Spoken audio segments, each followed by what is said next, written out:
రాముడి యొక్క జన్మ రహస్యం గురించి చాలా మంది కూడా అడుగుతుంటారు. రాముడి యొక్క జన్మం ఎందుకు జరిగింది? రాముడు మానవ ధర్మాన్ని పాటించాడు. ఇన్ని సంవత్సరాలుగా జరిగింది రామాయణం కదా. రామాయణం యొక్క కృతయుగం మొత్తం కూడా నిండిపోయి ఉంది కదా. ఒక యుగం మొత్తం కూడా రాముడే ఏలాడు కదా. రాముడు సాక్షాత్తు మహావిష్ణువు స్వరూపుడు. అక్కడ అందులో భాగంగా రావణాసుర సంహారం కూడా జరిగింది. అలాగే విభీషణుడికి చిరంజీవి తత్వం కూడా లభించింది. అలాగే ఆంజనేయ స్వామి వారు కూడా లభించారు. ఆంజనేయ స్వామి సాక్షాత్తు శివస్వరూపం. ఒకానొక సమయంలో విష్ణుమూర్తికి శివుడు ఒకానొక సమయంలో ఇద్దరు కూడా సహాయం చేసుకుంటారు. ఆ సహాయం చేసుకుంటే గనక ఆ సహాయంలో అప్పుగా ఉండిపోతాడు పరమేశ్వరుడు.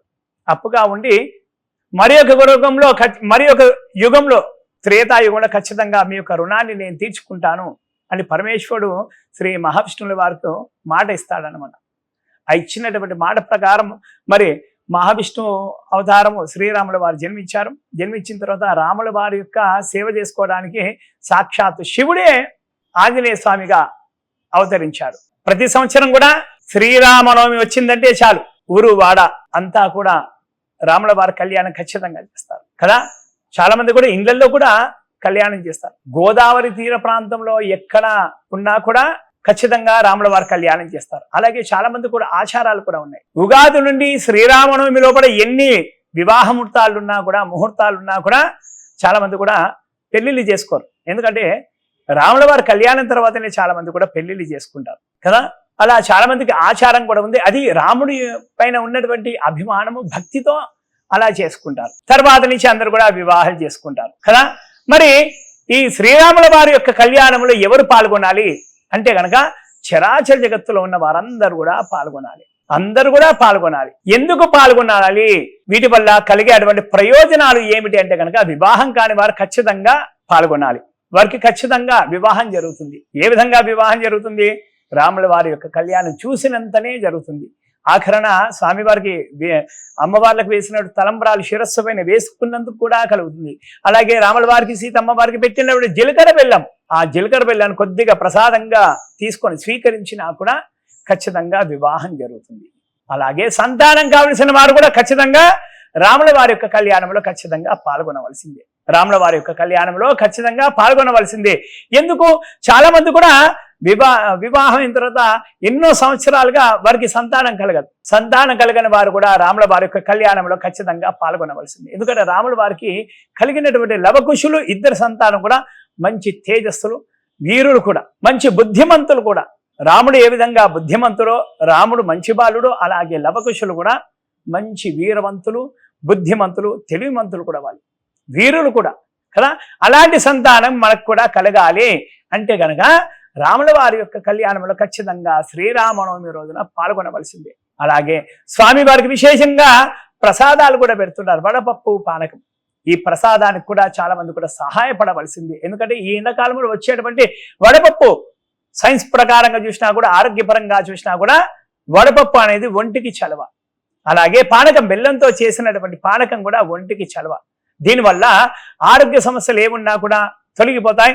ఎండలో మనము వివాహాలకు ఈ రాముల వారి కళ్యాణంకు మనం పాల్గొన్నప్పుడు చాలా ఎండ తీవ్రంగా కూడా ఉంటుంది కదా.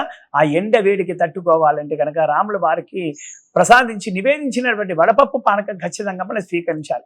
అలా స్వీకరించినందువల్ల ఈ ఎండ యొక్క వేడికి మనం ఖచ్చితంగా మన శరీరం తట్టుకుంటుంది. రాముల వారి యొక్క కళ్యాణాలు చాలా చోట్ల కూడా చేస్తుంటారు కదా. కొన్ని చోట్ల చలవ పందిర్లు వేస్తుంటారు, తాటాక పందిర్లు కూడా వేస్తుంటారు కదా.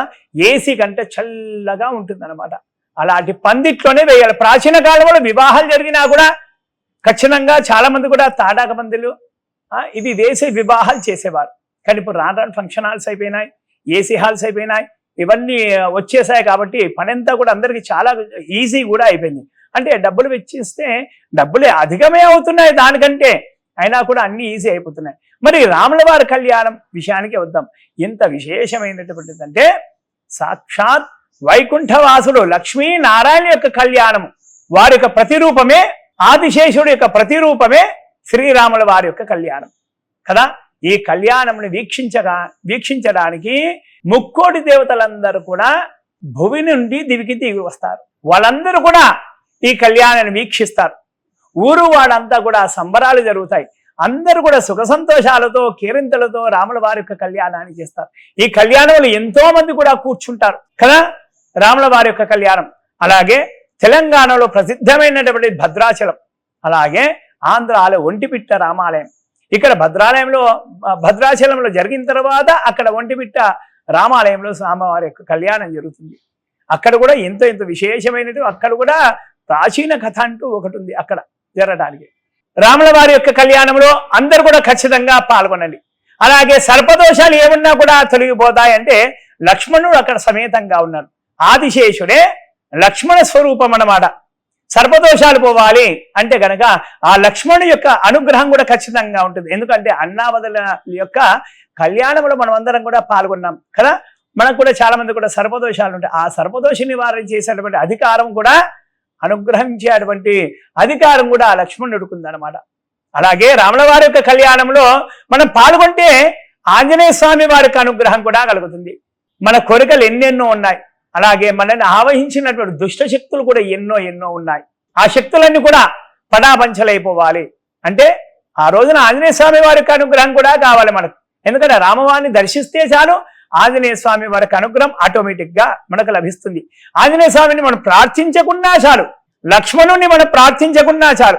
అంటే మన యొక్క కోరికలు రాముల వారు సీతమ్మ వారు ఏ విధంగా వింటున్నారో ఆంజనేయ స్వామి లక్ష్మణుడు కూడా మన కోరికల్ని ఖచ్చితంగా వింటారు. వాయువేగంతో మన కోరికలు తీర్చడానికి ఆంజనేయ స్వామి వారు కూడా అక్కడ సిద్ధంగా ఉన్నారు. దుష్ట శక్తులను కనురెప్పపాటులో సంహారం చేసేటువంటి అధికారం ఆంజనేయ స్వామి వారికి కూడా ఉంది అక్కడ. కాబట్టి రాముల వారి కళ్యాణంలో పాల్గొంటే ఎన్నెన్ని ప్రయోజనాలు ఉన్నాయో చూడండి. సంతానం కూడా కలుగుతుంది, వివాహం కూడా కలుగుతుంది, అబ్బాయిలకు మంచి అమ్మాయి కూడా వస్తుంది, అమ్మాయిలకు మంచి అబ్బాయి కూడా వస్తారు. దుష్ట శక్తులు ఏమున్నా కూడా క్షణిక కాలంలో అన్ని ఎగిరిపోవాలంటే ఆంజనేయ స్వామి వారి అనుగ్రహం కూడా మనకు లభిస్తుంది అన్నమాట. అంతటి విశేషమైనటువంటిది రాముల వారి కళ్యాణం. అందరూ కూడా రాముల వారి కళ్యాణంలో పాల్గొని ఆ సీతారాముల వారి సంపూర్ణ అనుగ్రహాన్ని పొందండి.